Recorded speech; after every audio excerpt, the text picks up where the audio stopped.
नमस्कार दोस्तों, आज का टॉपिक हमारे पास है प्रोडक्शन ऑफ एक्सरेज।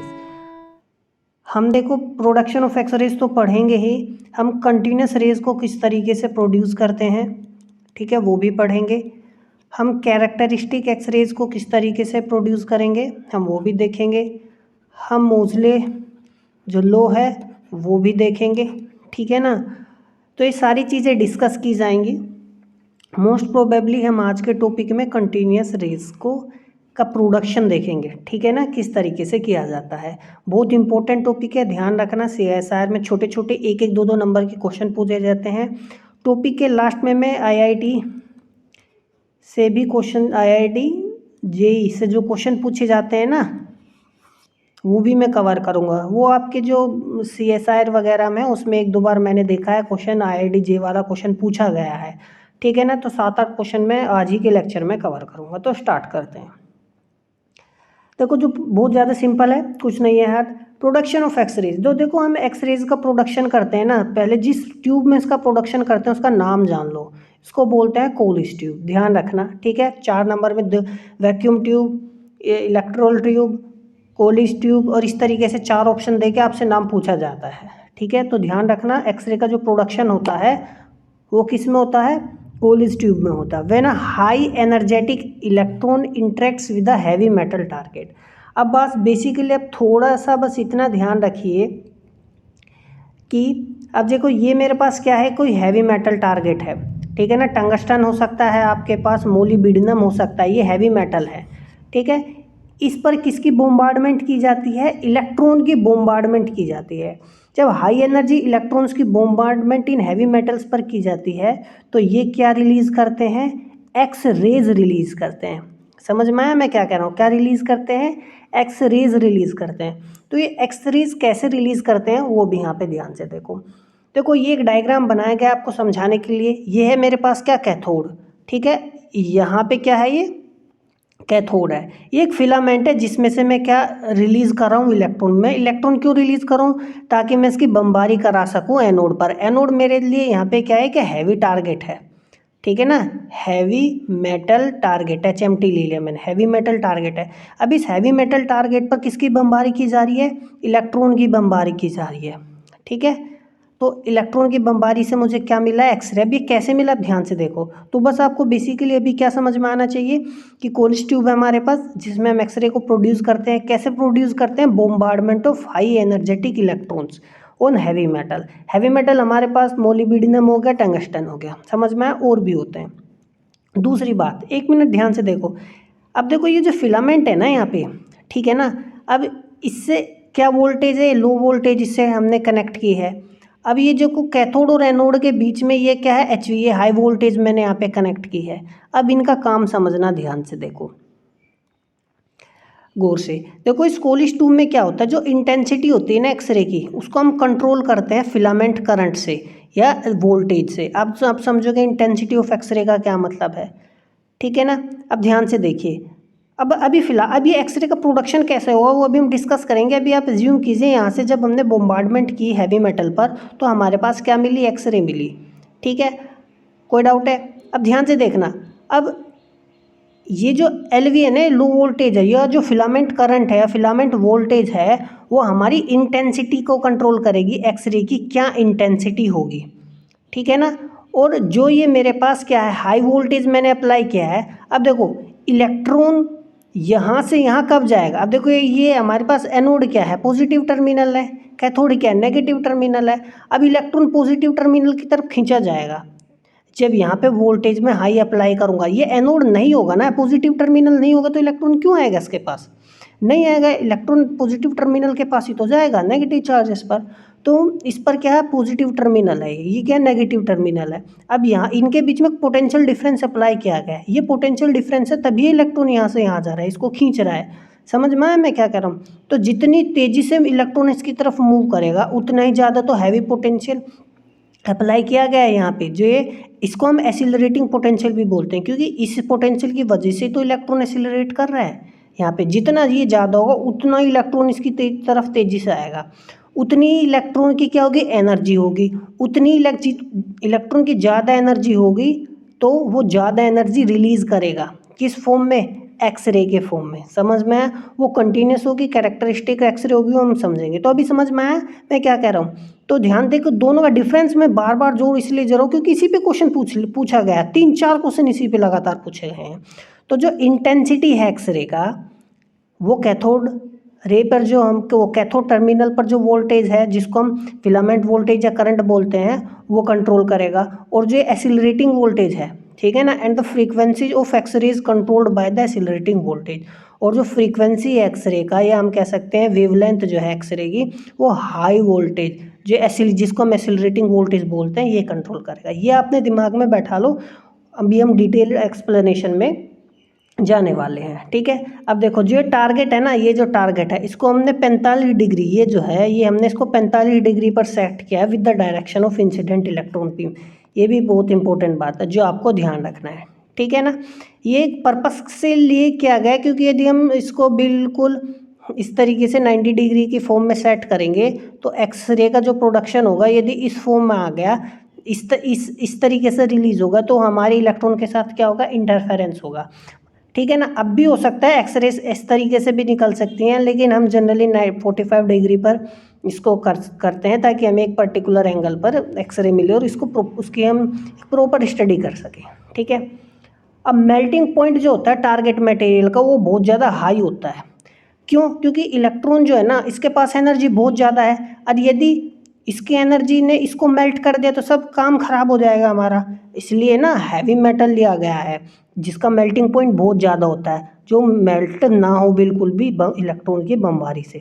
ये पॉइंट आपको ध्यान रखना है। The production of X-rays is based upon inverse photo electric effect. जो प्रोडक्शन होता है ना एक्सरेज का, वो क्या होता है, इनवर्स फोटो इलेक्ट्रिक इफेक्ट होता है। अब इनवर्स फोटो इलेक्ट्रिक इफेक्ट क्यों होता है, मैं देखो ध्यान से देखो, फोटो इलेक्ट्रिक इफेक्ट में क्या होता है, हम एनर्जी को इंसिडेंट करते हैं और इलेक्ट्रॉन निकल जाता है, तो ये होता है हमारे पास फोटो इलेक्ट्रिक इफेक्ट। लेकिन यहाँ क्या हो रहा है, हम इलेक्ट्रॉन को इंसिडेंट करा रहे हैं और एचम्यू एनर्जी हमें मिल रहा है, तो उल्टा हो रहा है यहाँ, तो इसीलिए इसको बोला गया इनवर्स फोटो इलेक्ट्रिक इफेक्ट। समझ में आई बात? दूसरी इंपॉर्टेंट बात आपको ध्यान रखना है, 1% electrons are responsible for the production of X-rays. यहाँ से जो 1% इलेक्ट्रॉन जा रहे हैं ना, सिर्फ वही रेस्पॉन्सिबल होते हैं एक्सरे के प्रोडक्शन में। बाकी क्या होगा, अब जो इलेक्ट्रॉन यहाँ जा रहे हैं ना, उनके पास क्या है, एनर्जी तो है, तो कुछ तो एक्सरे की फॉर्म में निकाल देंगे, और कुछ क्या करेंगे, इस मेटल जो ये हैवी मेटल है इसको हीट दे देंगे, ये गर्म कर देंगे इसको बिल्कुल, तो वहाँ वो एनर्जी रिलीज हो जाएगी, कुछ एक्सरे के फॉर्म में रिलीज हो जाएगी इस इलेक्ट्रॉन की एनर्जी, जब ये हैवी मेटल पे इसकी बमबारी करेंगे। समझ में आया? तो क्या देखा गया कि ओनली 1% इलेक्ट्रॉन ही रेस्पॉन्सिबल है कि, ठीक है, क्योंकि एक्सरे का जो प्रोडक्शन होता है ना, जब एटम में के अंदर पेनिट्रेट करता है इलेक्ट्रॉन, तब होता है। तो पेनिट्रेशन में बहुत ज़्यादा एनर्जी चाहिए, सिर्फ 1% इलेक्ट्रॉन ही वहाँ एटम के अंदर तक पहुँच पाता है। समझ में आया मैं क्या कह रहा हूँ? अब सबसे डिटेल्ड एक्सप्लेनेशन हम पढ़ेंगे कि एक्सरे का प्रोडक्शन हो कैसे रहा है। ठीक है, तो ध्यान से देखना। सबसे पहले हम पढ़ेंगे कंटिन्यूस एक्सरे का प्रोडक्शन कैसे होता है। तो ध्यान से देखना, जैसे मैंने बताया हाई एनर्जी इलेक्ट्रॉन्स, हम हाई एनर्जी जो इलेक्ट्रॉन्स है they get decelerated by coulombic interaction with the target atom. अब देखो क्या है, ये मेरे पास क्या है, न्यूक्लियस होगा, इसके चारों तरफ क्या है, इलेक्ट्रॉन है। ठीक है, तो जब मैं इलेक्ट्रॉन की बमबारी करूंगा ना एटम पर, तो क्या होगा, इस टारगेट एटम पर पॉजिटिव चार्ज भी है, नेगेटिव चार्ज भी है। पॉजिटिव चार्ज इसको अपनी तरफ लाने की कोशिश करेगा, नेगेटिव चार्ज अपनी इसको रिपल करने की कोशिश करेगा। तो एक्चुअली में इंटरेक्शन हो रहा है ना, तो चार्ज के इंटरेक्शन को क्या बोलते हैं, कोलम्बिक इंटरेक्शन ही तो होता है। तो समझ में आ रहा है मैं क्या कह रहा हूँ, क्या होता है, कोलम्बिक इंटरेक्शन होता है।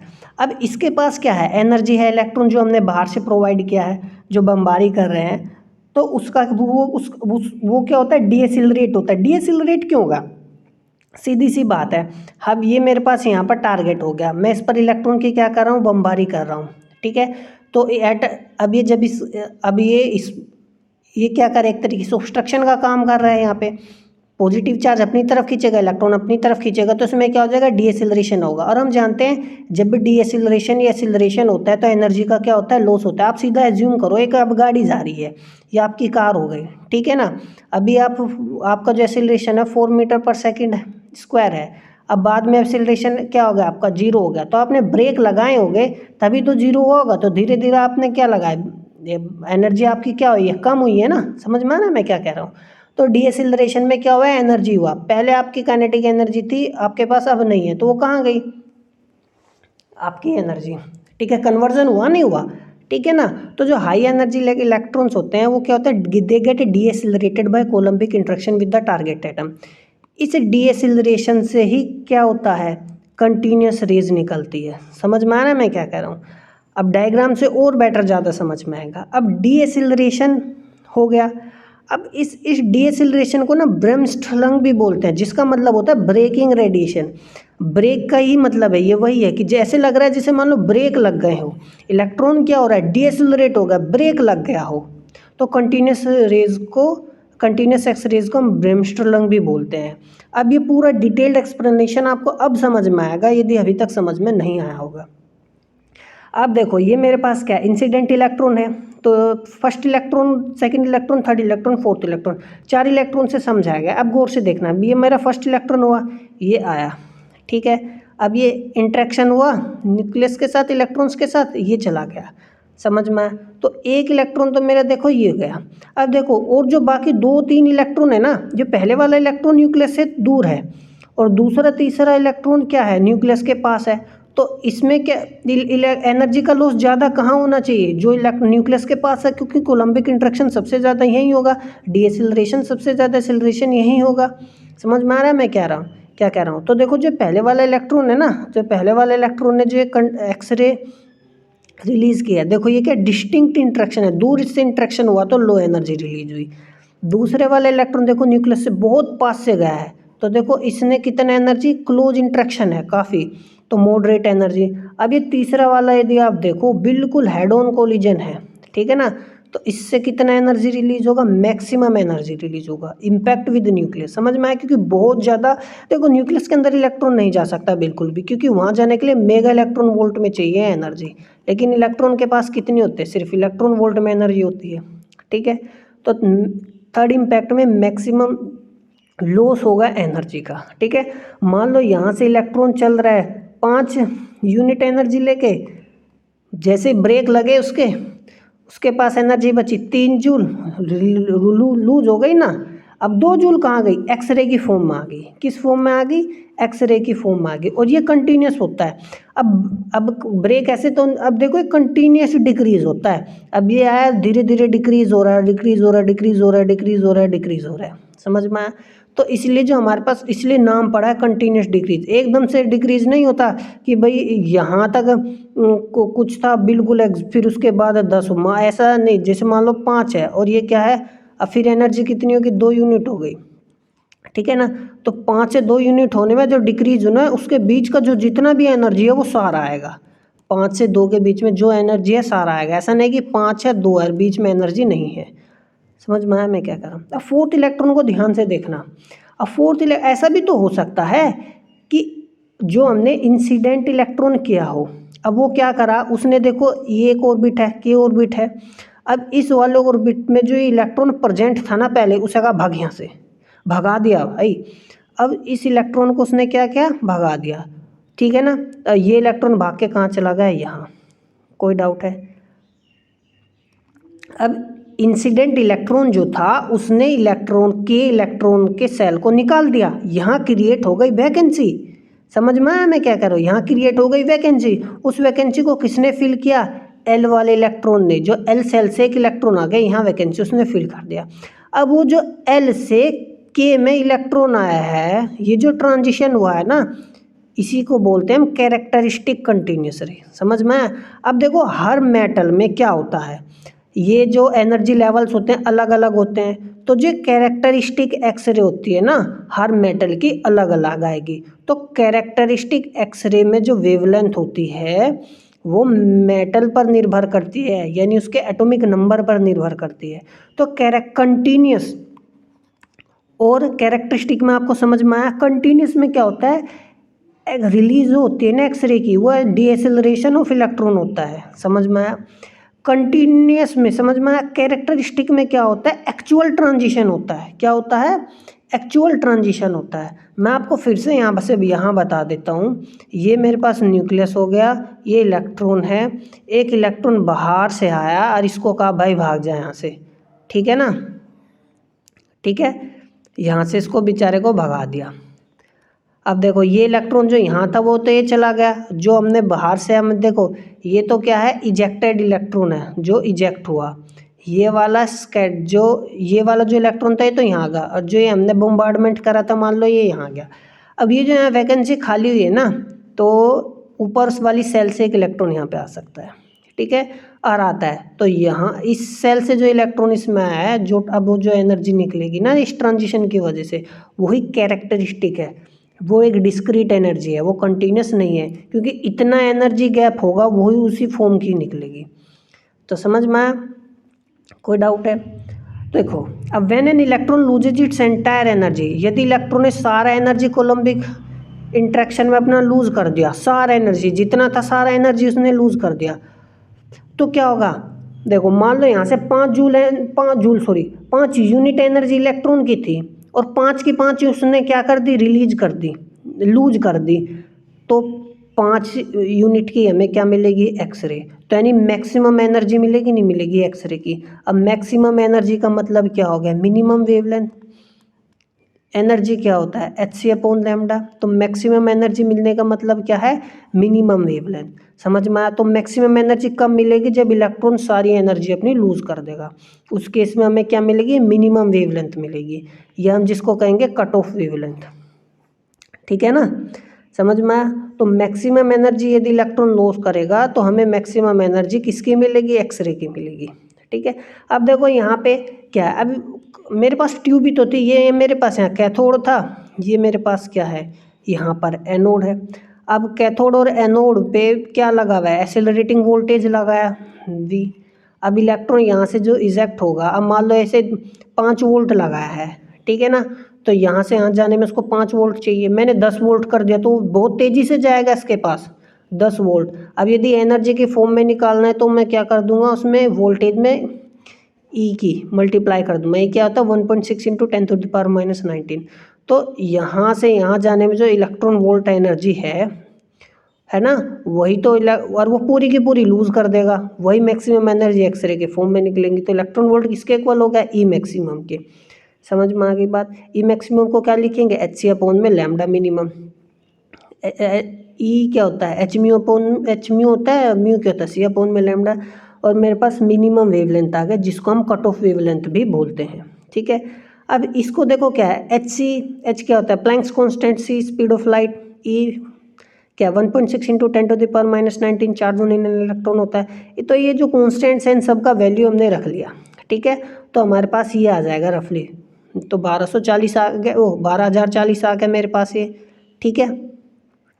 कोई डाउट है? ये एंगस्ट्रॉम मिनिमम वेवलेंथ किस में, एंगस्ट्रॉम में। इसी को हम देखो क्या बोलते हैं, कट ऑफ वेवलेंथ बोलते हैं, और ये होता है ड्वेन हॉन्ट लॉ। क्या बोलते हैं, ड्वेन हॉन्ट लॉ। ये बहुत ज़्यादा इंपॉर्टेंट है, आप इस फॉर्मूले को सीधा डायरेक्ट याद रखोगे तो बहुत बढ़िया होगा आप लोगों के लिए। तो मिनिमम वेवलेंथ कितनी होगी, 12040 अपॉन में वोल्टेज, ठीक है। जो वोल्टेज बेसिकली होती है ना, ये एक्सीलरेटिंग वोल्टेज ही तो है। ये एक्सीलरेटिंग वोल्टेज कहते हैं फ्यू थाउजेंड वोल्ट्स, यानी किलो वोल्ट में होती है। किस में होती है, किलो वोल्ट में होती है। Few thousand volts can accelerating voltage जो होती है किलो वोल्ट में होती है। और जो कट ऑफ वोल्टेज वेवलेंथ होगी ये order of angstrom, 1 order of angstrom, 1 angstrom के ऑर्डर में आएगी, ठीक है ना। तो कट ऑफ फ्रीक्वेंसी निकाल सकते हैं जब हमें कट ऑफ वेवलेंथ पता है। कट ऑफ वेवलेंथ वही है कट ऑफ मिनिमम, ठीक है ना। आगे चलते हैं। अब देखो जो ये कट ऑफ वेवलेंथ है decreases when the accelerating potential of the Coolidge tube is increased. तो हमारे पास वोल्टेज है कितना, lambda is equal to 12400 upon में वोल्टेज। तो ये जो एक्सीलरेटिंग वोल्टेज है ये बढ़ जाएगी तो कट ऑफ वेवलेंथ घट जाएगी, सीधी सी बात है। वो वही बात कर रहा है, इंटेंसिटी ऑफ एक्सरे। इंटेंसिटी वही मैं आपको बता रहा था, इंटेंसिटी जो है ना एक्सरे की क्या, एनर्जी पर यूनिट एरिया, ठीक है ना, एनर्जी पर यूनिट एरिया। जो इंटेंसिटी है ना रे की increases with an increase in accelerating potential as shown in the figure. अब ध्यान से देखना, इंटेंसिटी जो है ना एक्सरे की वो बढ़ेगी कब, जब हम एक्सेलरेटिंग पोटेंशियल को बढ़ा देंगे। The intensity of X rays depend on multiple factors. Intensity जो है मल्टीपल फैक्टर्स पर डिपेंड करती है। अब यहाँ ध्यान से देखना, जो इंटेंसिटी है ना एक्सेलरेटिंग पोटेंशियल के बढ़ाने से तो बढ़ती है, और जो हमने कैथोड पर पोटेंशियल बढ़ाया था लगाया था उसकी वजह से भी बढ़ती है, और काफ़ी फैक्टर्स हैं। अब बेसिकली आप एक बात सोचो, इंटेंसिटी मैंने क्या बताया, एनर्जी पर यूनिट एरिया ही तो बताया, ठीक है ना, इनटू टाइम। ये मेरे पास इंटेंसिटी एक्सरे की। अब जब एक्सेलरेटिंग वोल्टेज हम बढ़ाएंगे तो इलेक्ट्रॉन ज़्यादा तेज़ी से जाएगा, इलेक्ट्रॉन ज़्यादा तेज़ी से यदि जाएगा तो एक्सरेज ज़्यादा एनर्जी की निकलेंगी, एक्सरेज की एनर्जी ज़्यादा निकलेंगी पर यूनिट एरिया, तो इसकी इंटेंसिटी क्या है, ज़्यादा है। समझ में आया? तो आप इसको इस डायग्राम से समझ सकते हैं। देखो ये ग्रीन वाला क्या 25 किलो वोल्ट एक्सेलरेटिंग वोल्टेज था। अब मिनिमम वेवलेंथ क्या है, 0.5 वोल्ट, 0.5 एंगस्ट्रॉम। आप देख सकते हैं ये मिनिमम वेवलेंथ है। No X-ray produced if wavelength is less than minimum, इससे कम पे तो नहीं निकलेगी, साफ साफ है। तो मिनिमम वेवलेंथ ऊपर निकालना मैंने बताया। अब देखो ये जो के अल्फ़ा लैम्डा अल्फ़ा है ना, यही कैरेक्टरिस्टिक लाइन है, ठीक है। और ये जो है मेरे पास ये पूरा क्या है, कंटिन्यूस है। क्या है ये, कंटिन्यूस है। आप देख सकते हो मिनिमम वेवलेंथ तो मिल रहा है, मैक्सिमम वेवलेंथ हमें नहीं मिल रहा, तब वो कंटिन्यूस हो चलेगा। तो वेवलेंथ एक तरीके से 0 टू हमारा मतलब कुछ ना कुछ मिलेगा, लैम्डा मिनिमम मिलेगा, है ना वेवलेंथ, और कहाँ तक जाएगा, इन्फिनिटी तक जाएगा, ठीक है। कोई डाउट है? अब देखो यही कैरेक्टरिस्टिक है के अल्फ़ा के। अब देखो कैरेक्टरिस्टिक कहने का मतलब क्या है, के अल्फ़ा कहने का मतलब सीधा सा है, देखो ये 1 हो गया, ये 2 हो गया, और ये हमारे पास क्या हो गया 3। तो 2 से पहले उसमें आएगी तो उसको बोलेंगे एक के अल्फ़ा, क्योंकि पहले वाले को के ही तो बोलते हैं, और जिसको क्या बोलते हैं एल, इसको क्या बोलते हैं एम। अब यदि तीसरी से किस में आया, पहली में, तो उसको क्या बोलेंगे के बीटा, समझ में। अब यदि तीसरी से दूसरी में आया है तो पहली बारी तो आ सकता है ये, फिर 4, तो उसको क्या बोलेंगे एल अल्फ़ा, ऐसे चलता है ये। तो ये तो तब ये एक्चुअल ट्रांजिशन तब होता है, तब हम उसी को तो हम कैरेक्टरिस्टिक लाइन बोलते हैं, जैसा मैंने अभी ऊपर आपको बताया था, ठीक है। कोई डाउट है? तो वही चीज़ है, the spectrum shows the variation of X-rays intensity with the wavelength, it consist of bremsstrahlung, जिसको हम कंटिन्यूस स्पेक्ट्रम बोलते हैं, और पीक्स जो किसकी वजह से, कैरेक्टरिस्टिक स्पेक्ट्रम की वजह से। वेरिएशन आप नोट कर सकते हो किस तरीके से कट ऑफ वोल्टेज का है। अब आप एक बात देखो, जब ये 25 किलो वोल्ट था तो मेरे पास मिनिमम ये है, जैसे ही एक्सेलरेटिंग वोल्टेज बढ़ गया तो मिनिमम वेवलेंथ घट गई, नहीं घट गई, और कम हो गई। फॉर्मूले से भी आप देख सकते हो, लैम्डा इज इक्वल टू 12400, ठीक है ना। ये बढ़ाने से वेवलेंथ क्या हो गई, घट गई। अब आप खुद सोचो, जब हम ये वोल्टेज बढ़ाएंगे तो एक्सेलरेटिंग वोल्टेज बढ़ाने से क्या, इलेक्ट्रॉन और तेज़ी से जाएगा, इलेक्ट्रॉन और ज़्यादा एनर्जी रिलीज कर देगा, और ज़्यादा एनर्जी रिलीज करेगा तो वेवलेंथ तो मिनिमम आएगी, इसलिए तो मिनिमम और कम हो गई, ठीक है। तो आगे चलते हैं। The maximum frequency of continuous X-rays depend on the accelerating voltage. तो कंटिन्यूस एक्सरे की हम बात कर रहे थे ना, तो जो कंटिन्यूस एक्सरे है उसकी फ्रीक्वेंसी किस पर डिपेंड करती है, एक्सेलरेटिंग वोल्टेज पर। और जो देखो वेवलेंथ मिनिमम है तो फ्रीक्वेंसी मैक्सिमम आएगी, ध्यान रखना, सीधी सी बात है, इसमें कोई कन्फ्यूज़न नहीं है। यानी एनर्जी मैक्सिमम ही तो है, तो एनर्जी होती क्या, एच मी तो है, समझ में आया मैं क्या कह रहा हूँ, ठीक है। कंटिन्यूस की बात कर रहा हूँ। कैरेक्टरिस्टिक में वेवलेंथ किस पर निर्भर करती है, एक्सेलरेटिंग वोल्टेज पर नहीं करती, किस पर निर्भर करती है, मटेरियल पर, क्योंकि कैरेक्टरिस्टिक वेवलेंथ आती कैसे, एक्चुअल ट्रांजिशन से आती है, और एक्चुअल ट्रांजिशन जो होता है हर मटेरियल में ये जो एनर्जी लेवल से अलग अलग होंगे, तो वो मटेरियल पर निर्भर करती है। कोई डाउट है यहाँ तक, ठीक है। तो कैरेक्टरिस्टिक एक्सरेज हम अगले चैप्टर में पढ़ेंगे। कंटिन्यूस का आज हमने वो सारा कवर कर लिया है। अभी हमें क्या करना है, क्वेश्चंस करने हैं, ठीक है। तो हम अपने क्वेश्चंस को स्टार्ट करते हैं। देखो जैसे क्वेश्चन है IITJEE 1988 में पूछा गया था, इसके लिए मैंने पर्टिकुलरली सॉल्यूशन ऐड किया है, लिखा है कुछ समझाने के लिए। देखो, the potential difference applied to an X-ray tube is increased. Potential difference बढ़ा दिया तो इमिटेड रेडिएशन क्या होगा, इंटेंसिटी इंक्रीज होगा, मिनिमम वेवलेंथ इंक्रीज होगा, intensity remains unchanged, minimum wavelength decreases. तो देखो मैंने क्या बताया था, लैम्डा क्या है हमारे पास 12400, यही तो है।